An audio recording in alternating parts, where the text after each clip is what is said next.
Welcome to Before Floor, an extension of Five on the Floor as part of the Five Reasons Sports Network. I'm your host, Jonathan, aka Three Piece Combo, and today I'm joined by boss man himself, Mr. Ethan Skolnick, and Mr. Mateo Mayorga. So we're joined, and of course, by Manny producing in the back. Before we get talking about this game against the Memphis Grizzlies, where our C Series players will take out the starters from the Grizzlies, I want to make sure you guys go to prizepicks.com, use the promo code 5, double your deposit up to $100. If you guys listened to me last time, actually all three of our players hit. So make sure that you guys go and you guys log in, use that promo code. It's literally free money. So that way when you're playing with house money and you actually get to make your investment a little bit better. But going into this game, like we all kind of know, not many players are going to be playing for pretty much the majority of it. Brady put up a little bit post about a couple of the guys being LeBron, the big three Heat. So not much going on there. But let's talk about a couple of players that stood out in our last game. Ethan, I'll talk to you about Jovic. He played really Mhm. well, and the playmaking was one of the things that stood out the most. And I feel like if you continue to see the way that Heat develop big players, lengthy wings, they like to develop the playmaking and the defense. So we see that part of his game. How do you think that translates into this game as well as into the regular season? Well, you're going to see a lot of them tonight, clearly. I mean, in large Buddy, I part because can't talk right now. Can you go downstairs? I think when you look at tonight, you're going to see a lot of them because there aren't a lot of other playmakers playing. So let's start there. So I think the ball's going to be in his hands a lot. I think what you saw yesterday, in terms of the lob pass, the ability to read the defense, he kind of plays as a big guard at this point. I mean, that's what he was. And so, when Adam Simon scouted him, they saw guard skills with a body that can develop into a rotation player and maybe more down the line. So this is a big upside play. I don't want to look. He's going to be compared to every European with skill. Okay, that's just how this goes. Okay, I mean, I made the Porzingis comparison yesterday. They do play differently, but I remember when Kristaps came in, I saw his first summer league game, and he was really raw. Okay, but you can see skills, and that's kind of what I was talking about. And I'm not comparing him to a Hall of Famer who took out the Heat in the 2011 finals. But I'm just saying that when you look at what Dirk was his first year, people don't remember that, okay? He was extraordinarily raw to the point that everybody was like, why exactly did Dallas trade Robert Tractor Trailer to bring in Dirk Nowitzki? And obviously we saw what happened. So this is an upside play for the Heat. It's not their typical play. Typically they bring in guys who are more fully formed than this. But what I saw in the Bahamas, what I saw in the scrimmage, he has elite skill. And now, but to be a rotation player for this team, he's going to have to defend and not just kind of shooting the passing lanes, which he did really well yesterday off the ball, but he's going to have to defend his man. That's the key to him playing for the Heat this year. Now, Mateo, we saw as well another standout from the Heat, Jamal Kane, as well. He was playing really well off the ball. He was doing a lot of things, getting into like Ethan talked about, getting in the passing lanes, really good on the ball as far as on ball defense. He's one of the guys that kind of just came out of nowhere.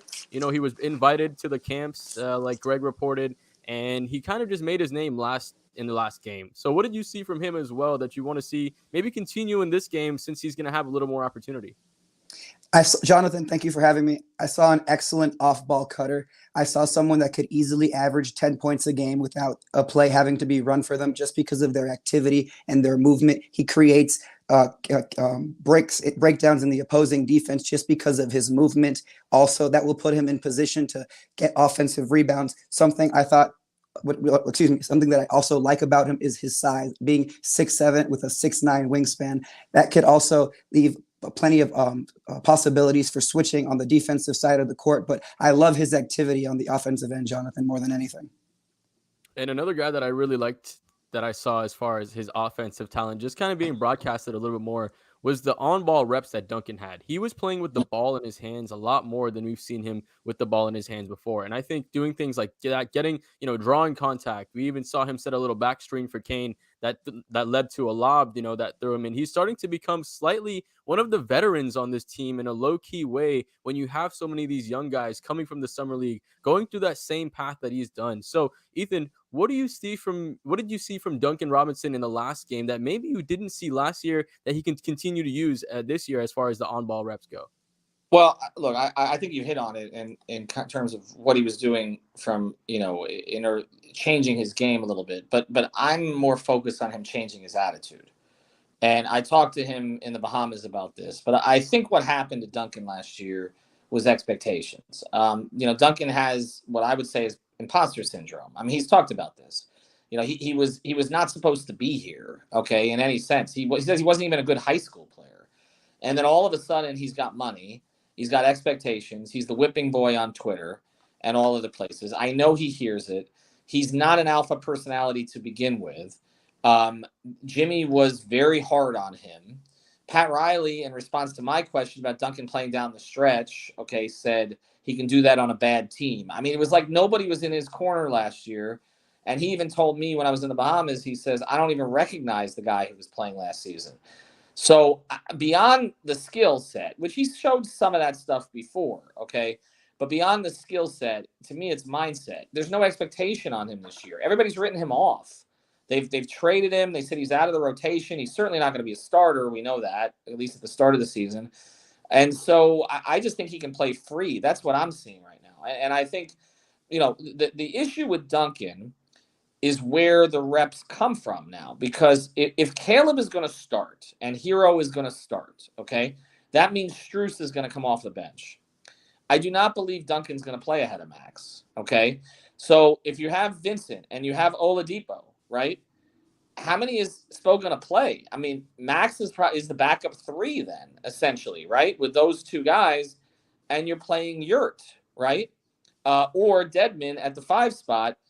Are you going to play Duncan and Strus together? I don't think we're going to see a lot of that. So you're going to have to see staggering. So I don't really know where Duncan's minutes are going to be. It almost feels like one of those things where Spo will get him some reps in a game, and if he's got it going, he'll stay with him. And if not, you won't see him again. So I think this is positive. It's positive for his place with the Heat. It's positive for his trade value. I don't think it's all that informative, though, in terms of how much he's actually going to play this season. Yeah, I think you hit it like you said with him and Max kind of having duplicatable skills. If Max maybe is not having it one night, you throw Duncan in the game and maybe he's the guy that gets it going. And then you ride that wave for a couple games until it maybe flips and flops. And like you said, that value is going to increase. Now, the defense last game was really one of the biggest things that stood out. Obviously, we didn't have the complete team, but we had more than we had tonight. So, Mateo, I want you to touch on what schematically did you see defensively that worked last night? And what do you want to see against a more talented team tonight that have players like Desmond Bane and John Morant coming at us?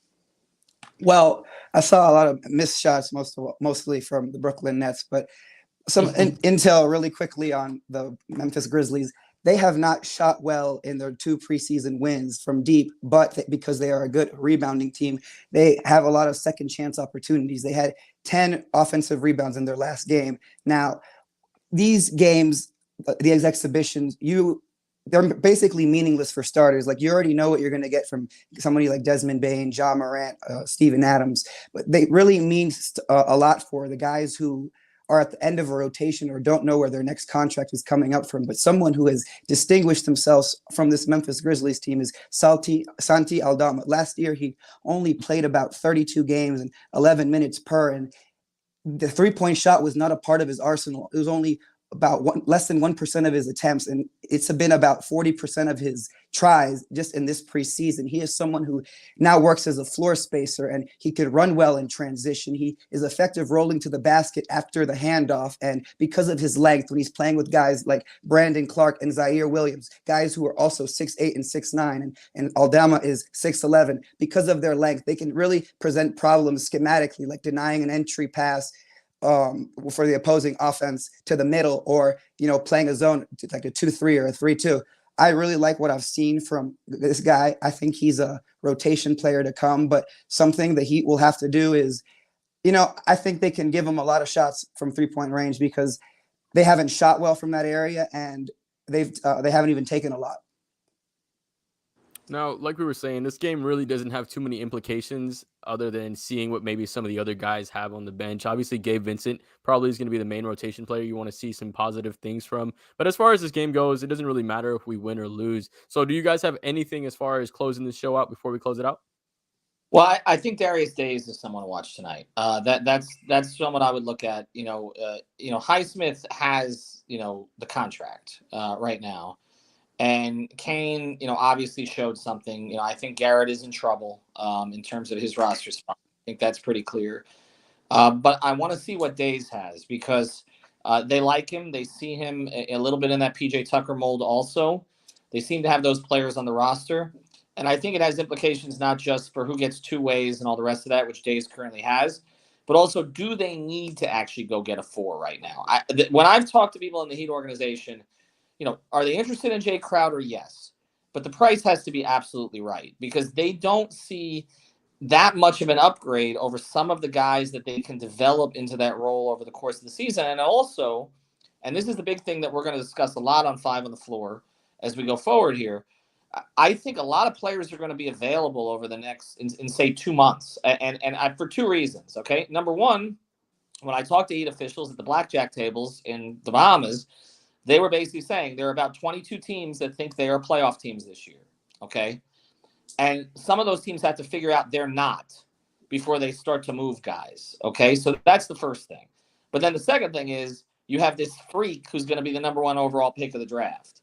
And I think that has changed the equation also because I think there are more teams not only are going to decide that they don't can't compete this year, but they're going to decide they don't want to compete, that they better start selling early because there are like 6 or 7 teams that are going to be bad. Okay. Like they're going to be really bad, like Utah and San Antonio and perhaps Orlando if the young guys don't develop quickly, and some of these others. And you may have a team like, say, a Charlotte, okay, that's kind of caught in between, but is not really, can't really make a noise, particularly with the Bridges situation. They may decide to tank, okay, and then you might see LaMelo Ball shut down in December, okay. This is the kind of thing that's going to happen this year, and so I think some of these young guys like Days and others, if the Heat feel like, okay, we can get by with Days and Highsmith and Jovic and some of these others to fill that 4 spot, okay, along with Caleb Martin, we don't need to do anything right now. We don't need to overpay for Jay Crowder because we'll just wait this out. And then if it doesn't work out, there's going to be a bunch of 4s available to us by teams that want to get rid of good players because they want to tank. And that's what we may see in December and January. No, that's definitely something we have to keep our eye on as the season progresses. The prices of players, which teams don't want to really actually make the playoffs and just choose to shoot for the bottom. But as for now, that's all we have for you guys. Like you said, this is a preseason game. So we want to thank everybody for checking out Before Floor. Like you said, it's an extension of Five on the Floor. Make sure you guys check out everything as far as the post-game show. Check out everything on our YouTube channel. Make sure you guys like the video as well. That really helps us out. And it's free, so you can do that for no problem. Make sure you also go to prizepicks.com, use the promo code 5, double your deposit up to $100. Thank you again for watching. Let's go Heat. I'm sorry? Check out Mateo's article about Tyler Hero, which is still up on the site. So that's still up there. We're going to promote that again today. I know Tyler's not playing, but it's worth the read. So make sure you check out 5reasonsports.com. Spell that one out. Beautiful. Thank you guys, and let's go Heat. For sure.